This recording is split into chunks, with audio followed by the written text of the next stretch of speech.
I raised my glass, my hand trembling slightly under the chandelier light. The clinking of crystal hushed the chatter in the room. 40 guests stared at me, waiting for words of affection, for the proud father's speech that was supposed to honor his daughter's 32nd birthday. But instead I said, "Before we celebrate, I think it's time everyone here knows the truth." The air thickened instantly. My daughter's smile froze mid-laugh, her lipstick cracking like a mask. Her husband shifted uncomfortably, while her mother, my ex-wife, stared at me with narrowed eyes, sensing that something dangerous was about to unfold. I had promised myself I wouldn't do this. For years I had swallowed the humiliation, played the role of the foolish, grateful father who was always expected to pay, to endure, to smile. But tonight was different. The injustice had begun long before this dinner. It started with whispered conversations I wasn't supposed to hear, careless remarks left hanging in the air like poison. I had walked into her kitchen just 2 months earlier, carrying a cake box in my hands, when I overheard her saying, "He's old, Mom. He can't take care of himself. Once he sells the house, that money will set us up. He doesn't need it anymore." Her voice had been sharp, almost casual, as if she were discussing a piece of furniture to be discarded. And my ex-wife, standing right there with her, hadn't corrected her. She had agreed. I'd felt the ground tilt beneath me. My own daughter, my flesh and blood, was already dividing my life into assets she could inherit. Worse yet, she had told her husband the same thing, as if I wasn't even a man anymore, but a burden waiting to be tucked away in some facility. That night, I had gone home and sat in the dark, staring at the photographs on my mantel. Every smile, every birthday, every memory I had sacrificed to build for her. It had all turned into entitlement. I was no longer her father. I was her investment. And so, on her birthday, I stood in front of friends, family, and colleagues, ready to tell them the truth. My voice didn't tremble anymore. "Tonight I want to make a toast," I said, lifting the glass higher. "To honesty, to family, and to the things we hide, thinking no one will ever find out." A murmur rippled across the room. My daughter's knuckles whitened around her champagne flute.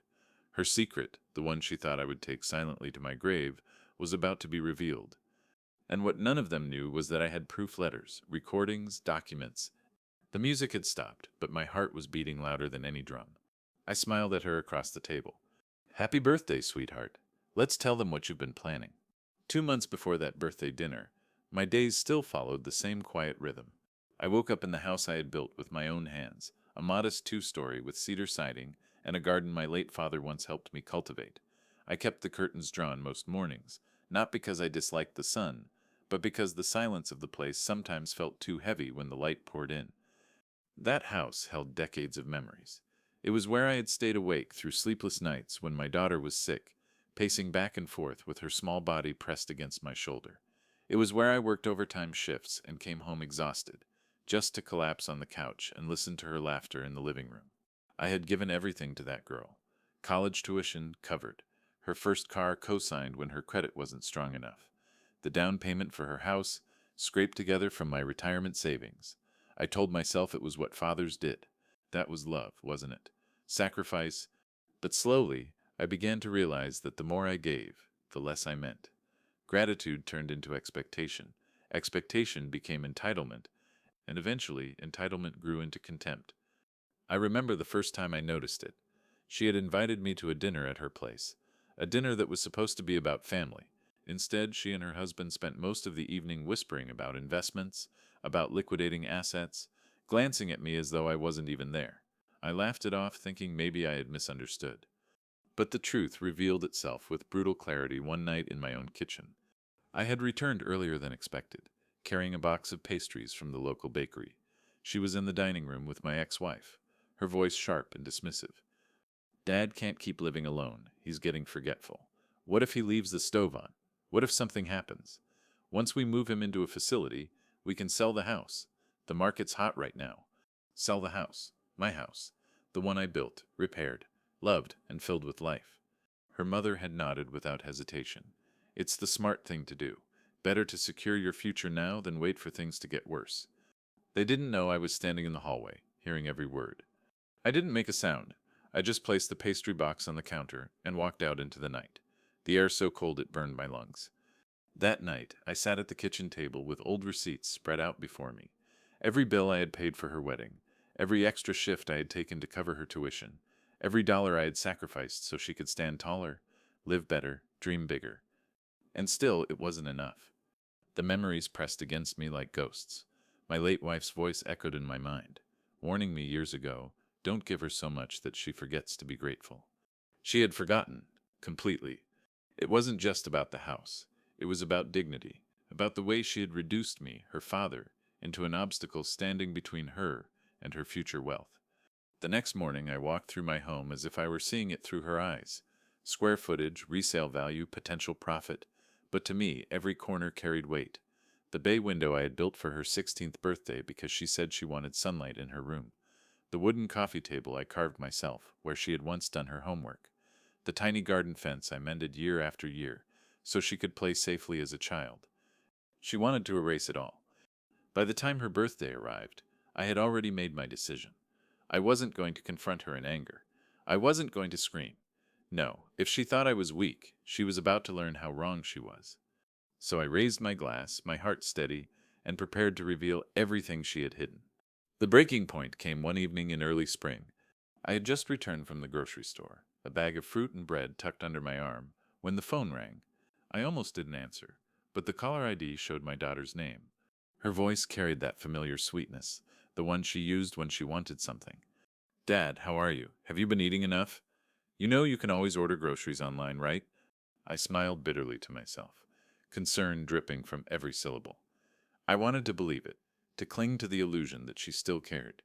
But the words I had overheard weeks earlier were louder than her voice. We talked for a few minutes. She told me she was on a business trip with her husband. She laughed, asked if I'd been keeping busy, reminded me to take my pills on time. I almost let myself relax. And then she forgot to hang up. Her voice came through muffled, as if the phone was tossed into her purse. I should have hung up immediately. I should have respected her privacy. But instead, I froze. Jeremy, you see how he's deteriorating, she whispered, her tone completely different now. He forgot to turn off the stove yesterday. What if he burns the house down? My stomach dropped. Her husband's voice followed, calm, calculating. It's time for a nursing home. He's becoming a burden, Caitlin. And you know it. A burden.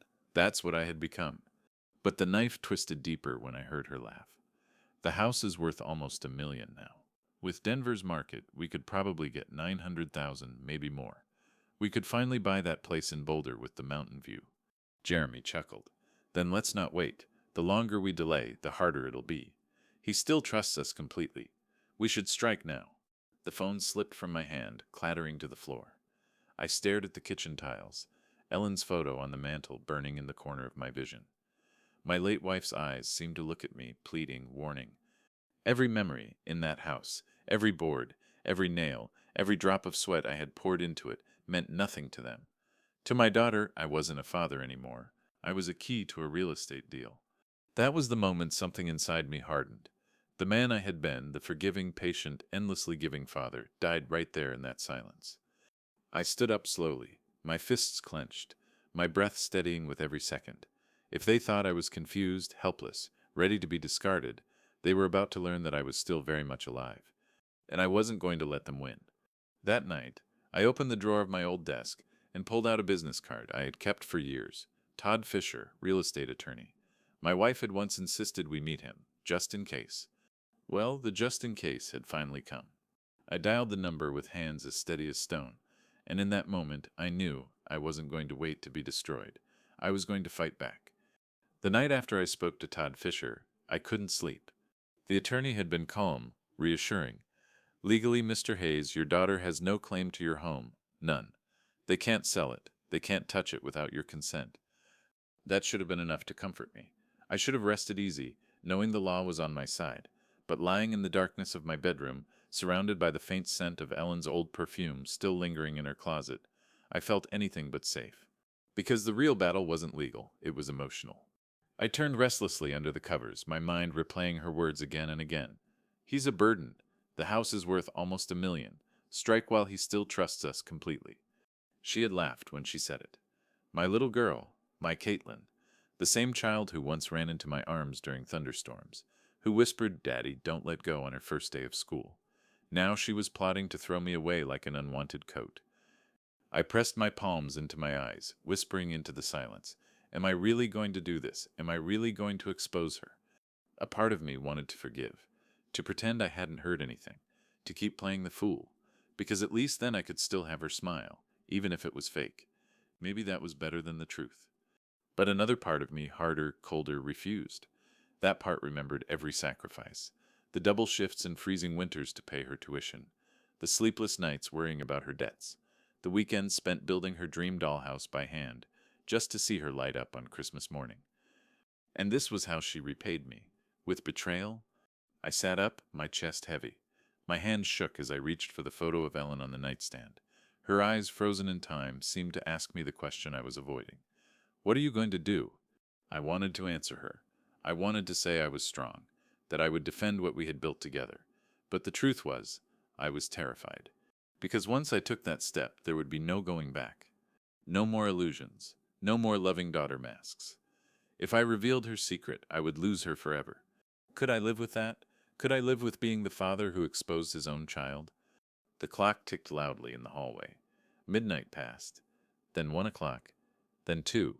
I was still awake when the first light of dawn crept across the floorboards.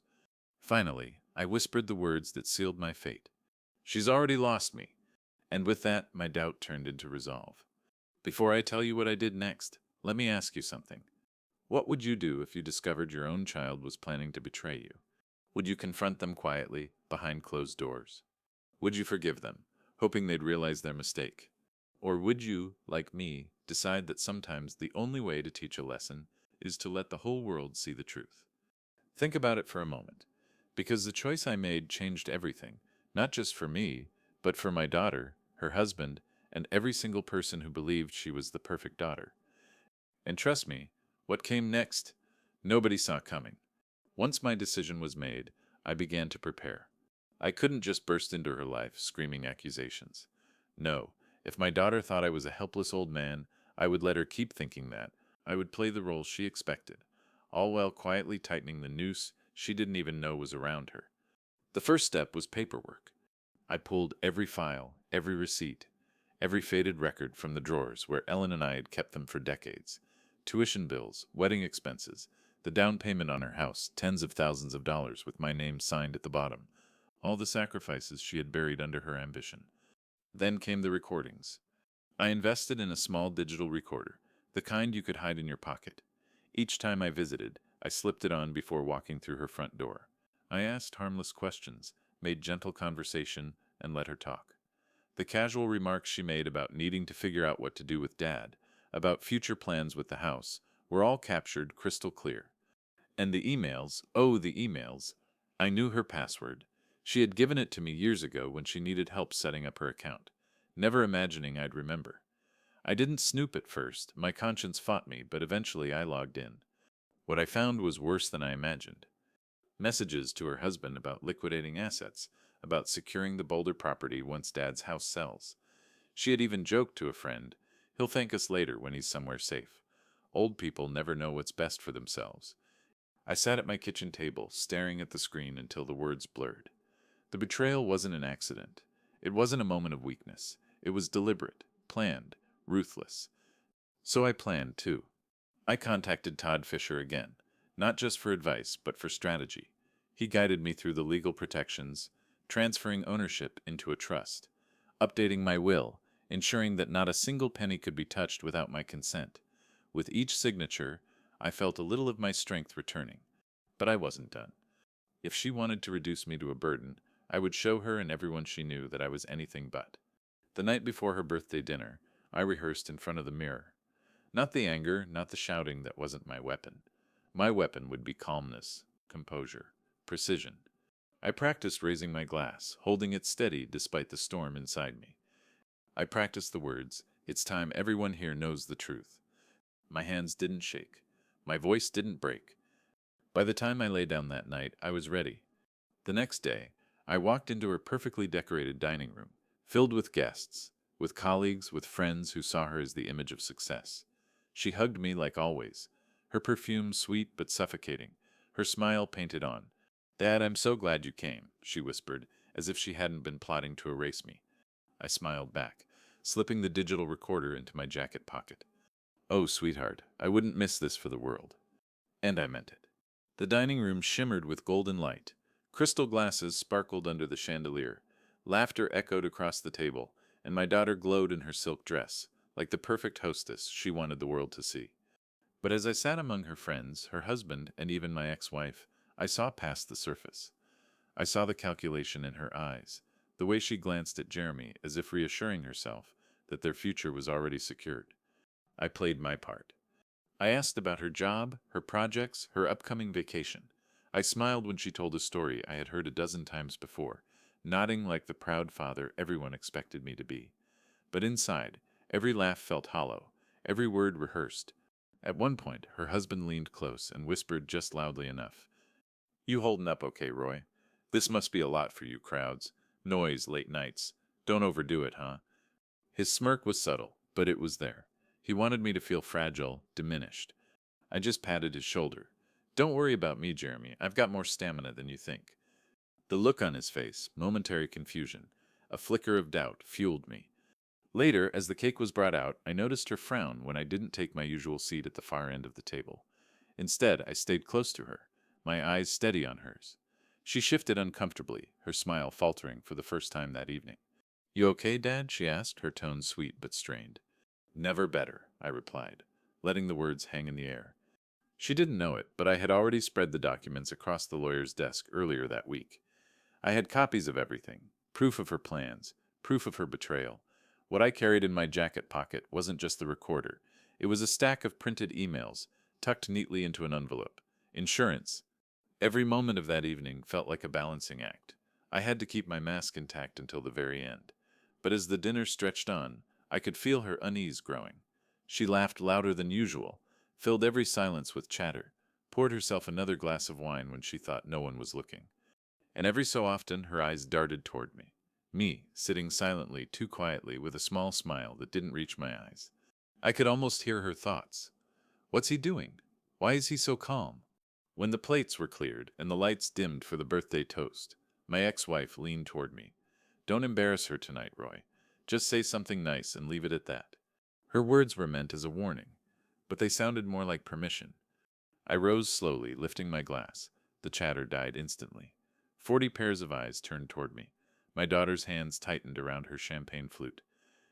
In that silence, I felt powerful, not because I had their attention, but because I knew what was about to come. "Before we celebrate," I said, letting my voice carry through the room, "I think it's time we raise a glass. Not just to another year of life, but to honesty, to family, and to the truth we sometimes hide." Gasps, murmurs, shifting chairs. And in the corner of my eye, my daughter's face went pale. She knew. But it was already too late. The room was silent, except for the faint crackle of candles on the cake. My daughter's eyes were wide, fixed on me, her smile frozen like porcelain about to shatter. Jeremy shifted in his chair, his jaw tight, his hand gripping the stem of his glass too firmly. My ex-wife leaned forward, whispering harshly, "Roy, sit down. Don't do this." But I didn't sit down. I raised my glass higher. "For years," I began, my voice steady, "I have believed in the strength of family. I have given everything I had, time, money, energy, to ensure my daughter had the life she dreamed of." A few polite nods around the table, guests smiling awkwardly, unsure where this speech was going. My daughter gave a nervous laugh. "Dad, come on, you're embarrassing me." But I didn't stop. Sacrifices were made. I continued. Tuition paid with double shifts, a wedding that nearly emptied my savings, a down payment on a house that cost me my retirement comfort. All of it gladly given, because that's what fathers do. Murmurs, uneasy glances. Someone coughed as if to break the tension. My daughter's face reddened, her fingers trembling as she set her glass down. But I let the word linger. What happens when family stops seeing you as a father and starts seeing you as a burden? What happens when love is replaced with calculation? Gasps rippled through the table. My ex-wife's eyes widened. She knew exactly what I meant. My daughter stood abruptly, her chair scraping loudly against the floor. "That's enough, Dad. You don't know what you're saying." "Oh, I know exactly what I'm saying," I replied, my voice sharper now, cutting through the heavy air. I reached into my jacket pocket and pulled out the envelope. Her eyes followed the motion, panic flashing across her face. "What's that?" someone whispered. "Proof," I said simply. "Proof that while you all believed this dinner was about celebrating her, My daughter and her husband had been making other plans. The silence was deafening. Forks and knives lay forgotten on plates. No one moved. Jeremy spoke at last, his voice forced into a laugh. Come on, Roy, this is absurd. You're tired, confused, maybe even imagining things. I turned my gaze on him, slow and deliberate. Confused? No. I recorded your words myself. Every conversation, every plan to sell my house, to lock me away, to erase me while you enjoyed the profits. A collective gasp filled the room. Several guests exchanged horrified glances. My daughter's lips parted, but no words came out. This was the moment, the point of no return. I had crossed the line, and nothing would ever be the same again. I set the envelope on the table in front of me, the weight of it echoing louder than any shout. And then, in a voice that left no room for doubt, I said, Tonight everyone will know who you really are. For a long moment, no one spoke. The only sound was the faint hum of the chandelier above, as if even the house itself was waiting to see what would happen next. Then my daughter forced a laugh. Too loud, too bright. The kind of laugh that tries to erase a crack in the glass before anyone notices it spreading. Oh, Dad, she said, her voice sugar-coated. You've always been dramatic, always telling stories. Everyone here knows you like to exaggerate. Her eyes darted desperately around the room, looking for agreement. Some guests gave uncertain smiles, clinging to the possibility that this was just a joke. Others stared at their plates, unwilling to choose sides. Jeremy chimed in, his lawyer's tone polished and steady. Roy, you've been under a lot of stress lately. It's understandable. Maybe some things you overheard didn't come across the way you thought. We all say things in private conversations that can sound different out of context. Different out of context. He said it so smoothly, as if the words themselves could erase the venom I had captured on tape. My ex-wife leaned closer, her voice sharp but low enough for only a few to hear. Stop this now, Roy. You're humiliating yourself. I said nothing. I just kept my hand on the envelope, tapping it lightly against the table. The sound was small, but it cut through their words like a drumbeat of inevitability. My daughter reached across the table, her hand trembling slightly as she touched my arm. Dad, she said softly, trying to conjure the sweetness of the little girl I once knew. Please, let's not do this here. If you're upset with me, we can talk privately. Okay? You don't want to ruin my birthday. Her voice cracked on the last word, but she smiled, forcing her guests to see not a schemer, but a poor daughter embarrassed by her father's outburst. It almost worked. I saw the shift in the room. Shoulders relaxed, a few chuckles returned, and someone even raised a glass awkwardly, as if to reset the mood. Hope flickered in her eyes. Hope that maybe I would back down, that maybe I still loved her enough to protect her image. And I did love her. God help me, I still did. For a split second, my resolve wavered. I saw her not as the woman who plotted my downfall, but as the child who once danced barefoot in the backyard, her laughter filling the air like bells. But then I remembered her words. He's a burden. Strike while he still trusts us. The memory cut through me like a blade, and I realized the truth. This wasn't about love anymore. This was about dignity, about justice. I lifted my glass again, my smile calm, steady. Oh, sweetheart, I said softly, I'm not the one ruining your birthday. Her face paled, the last flicker of false hope dying in her eyes. The storm was coming, and everyone at that table could feel it. I let the silence stretch, long enough for every pair of eyes to focus on me. Then slowly, I slid the envelope across the table until it stopped in front of my daughter's untouched plate. She didn't move. Her hand stayed curled in her lap, knuckles white, as if touching it would make the truth inside spill out for all to see. Jeremy reached for it instead, his smirk returning. Come on, Roy, let's not turn this into theater. He opened the flap, pulled out the stack of papers, and began flipping through them. The smirk vanished, because it wasn't just the emails, it wasn't just the recordings transcribed word for word. No, it was something far more devastating. It was the deed, the legal document signed weeks earlier with my attorney's help. The house no longer belonged solely to me. It now rested in a trust, one that my daughter had absolutely no access to. And when the time came, the trust would bypass her completely. Instead, the beneficiary was written in bold, undeniable ink. My granddaughter. The room gasped collectively, a wave of shock rippling across the table. My daughter's head snapped toward me, her eyes wide with disbelief. You? You didn't— Oh, but I did, I said quietly, every syllable deliberate. You thought you could erase me. You thought you could profit from my life's work while shoving me into a corner. but I've made sure that the home your mother and I built, the memories, the sacrifices, the love, will not end up as a line in your bank account." Someone at the far end whispered, "My God." Jeremy's face flushed red. He slammed the papers back onto the table. "This is manipulation. You don't even know what you're signing anymore." I cut him off. "Careful, Jeremy. Everything you said about me being confused, about me being weak, I recorded it, and I'm sure the rest of the table would love to hear just how you described me." The blood drained from his face. My daughter stood then, her voice trembling, but still trying to sound composed. "You're doing this to punish me, to embarrass me in front of everyone. Dad, please, you don't understand." "No, sweetheart," I said. My eyes locked on hers.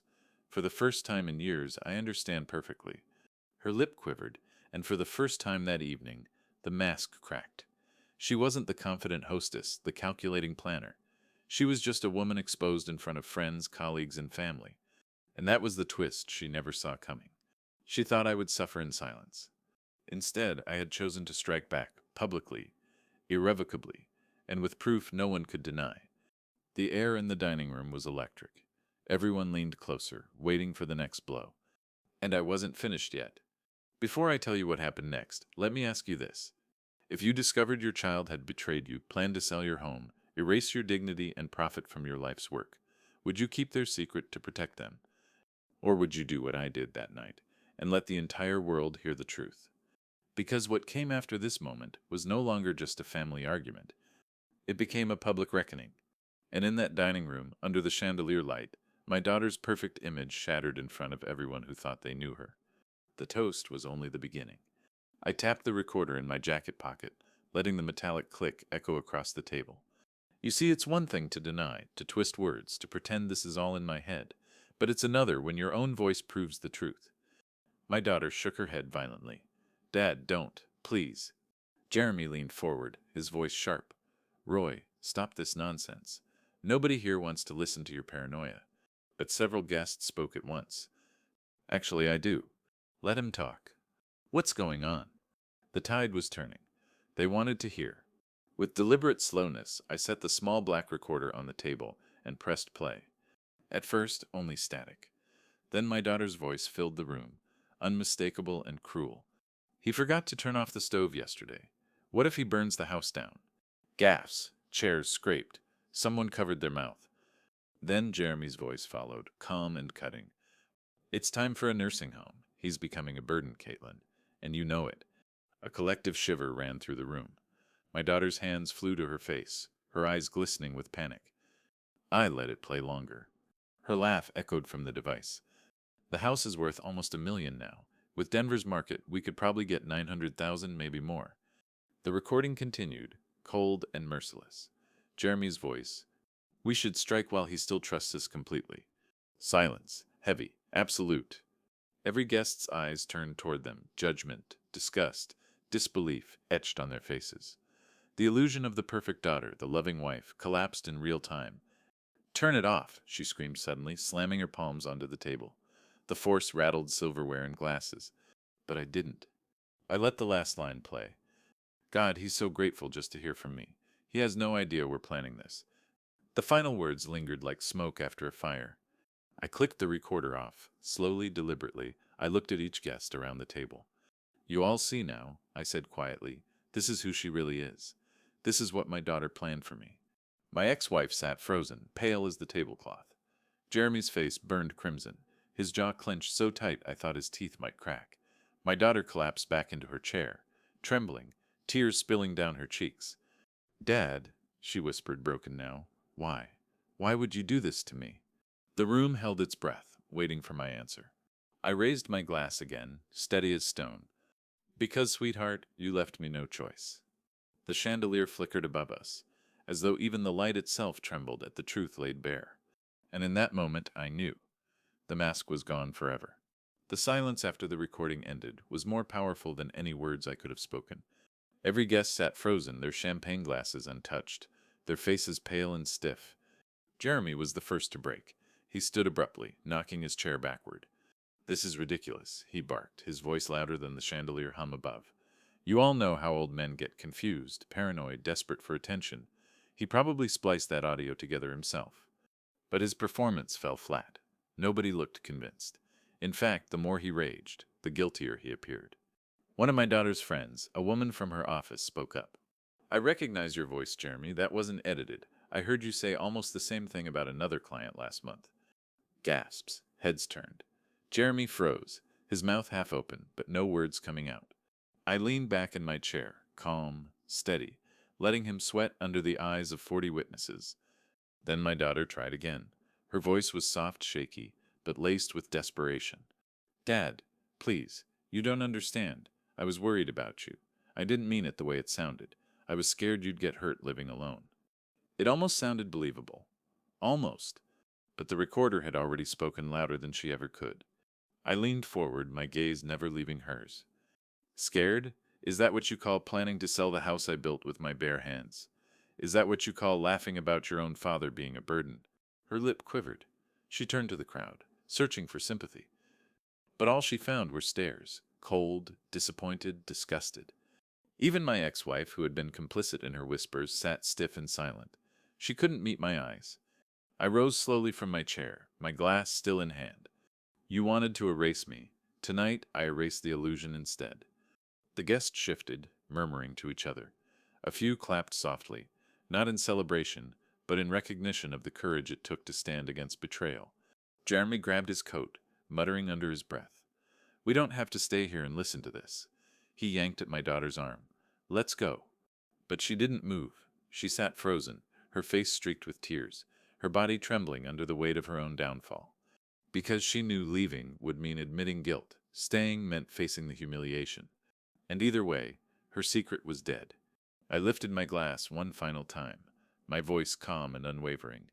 To family, I said, the ones who love you and the ones who only pretend to. The guests raised their glasses hesitantly, the sound of crystal ringing through the room like a final verdict. The battle was over, and I had won. The celebration was over, though the candles on the cake still burned. No one sang, no one clapped. Instead, the room buzzed with whispers, sharp and cutting, as the guests leaned close to each other, dissecting every word they had just heard. My daughter sat in silence, her face pale, her eyes red and swollen. Her hands, once so poised, shook against the linen tablecloth. Jeremy hovered behind her, restless, his jaw tight as he scanned the room like a cornered animal. Finally, one of her colleagues, a man from her firm, stood and cleared his throat. Caitlin, this is serious. If this is how you treat your own father, how can we ever trust you with our clients? Her head snapped up, panic flashing in her eyes. It's not what it seems. I can explain. But she couldn't. There was nothing to explain. The truth had already spoken louder than any excuse. Another voice chimed in from the far end of the table. I can't believe I admired you. All those speeches about integrity, about family values, lies. Each word was a dagger. My daughter shrank with every blow, her perfect image collapsing under the weight of her own betrayal. Jeremy tugged at her shoulder. We're leaving. But I raised my hand, my voice calm, commanding. Not yet. There's one more thing. The room stilled. All eyes turned back to me. I pulled out the final document, sliding it across the table. This, I said, is the transfer deed. The house you were planning to sell? It's no longer mine to give away. It belongs to my granddaughter. When she grows up, she'll know the truth, that her grandfather protected her future, even when her own mother tried to steal it. Gasps again. This time, the shock carried a note of admiration. Heads nodded. A few even smiled. Jeremy cursed under his breath, grabbing Caitlin by the arm. But she didn't resist. She was too numb, too broken by the shame she could no longer escape. Together they stormed out of the dining room, the door slamming behind them. The silence they left behind was heavy, but it wasn't empty. It was filled with judgment, with understanding, with something close to justice. One of the older guests, a neighbor who had known Caitlin since childhood, patted my shoulder. You did the right thing, Roy. It's better everyone knows the truth. I nodded, though the weight in my chest was heavier than victory alone. Because the truth was this. I hadn't just exposed her. I had lost her. And yet, maybe I had never really had her at all. I looked around the table at the remaining guests, at the candles still flickering on the cake, at the glasses half empty. The party was over, but something new had begun. That night, I walked out of the dining room not as the burden they thought I was, but as a man who had taken back his dignity. And for the first time in years, I felt free.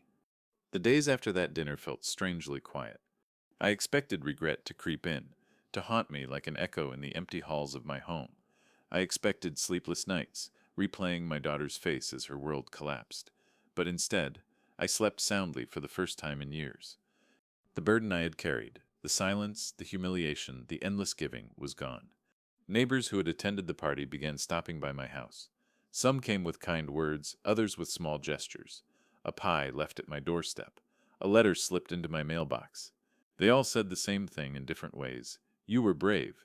You stood up for yourself. You reminded us that dignity matters. It felt strange to be admired not for what I had given, but for what I had finally refused to give. My daughter didn't call. Jeremy didn't write.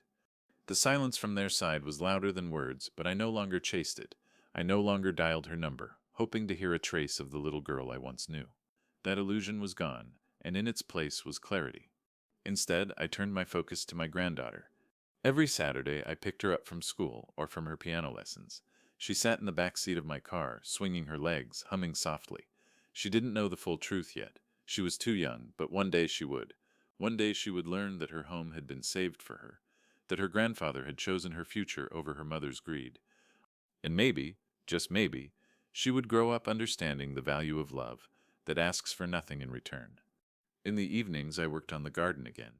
My knees weren't what they used to be, but the soil still smelled rich, the earth still crumbled in my hands. For years I had neglected it, thinking I had no one left to pass it on to. But now, I planted new flowers, new seeds, symbols of a future that couldn't be taken from me. Sometimes, as the sun set and the shadows stretched long across the yard, I felt Ellen's presence beside me, not in a ghostly way, but in the quiet assurance that I had finally done what she would have wanted. I had defended our life's work. I had preserved it, not for the daughter who betrayed us, but for the granddaughter who might still carry our love forward. I wasn't the same man anymore. I wasn't the silent giver, the fool who mistook sacrifice for love. I was someone stronger, someone who had looked betrayal in the eye and refused to be erased. And though the pain of losing my daughter would always remain, it no longer defined me. Because in the end, I hadn't just saved my house. I had saved myself. Betrayal doesn't always come from strangers. Sometimes it comes from the people you raised, the people you trusted most. And when it does, you have a choice. Stay silent and let them take everything, or rise up and remind them that you are not weak, not invisible, not disposable. That night, on my daughter's birthday, I didn't just expose her secret. I reclaimed my dignity. So I ask you, if you were in my place, would you have done the same? Or would you have stayed quiet, protecting the image of family at the cost of your soul? Let me know in the comments. And remember, sometimes the most powerful revenge is not anger, it's truth.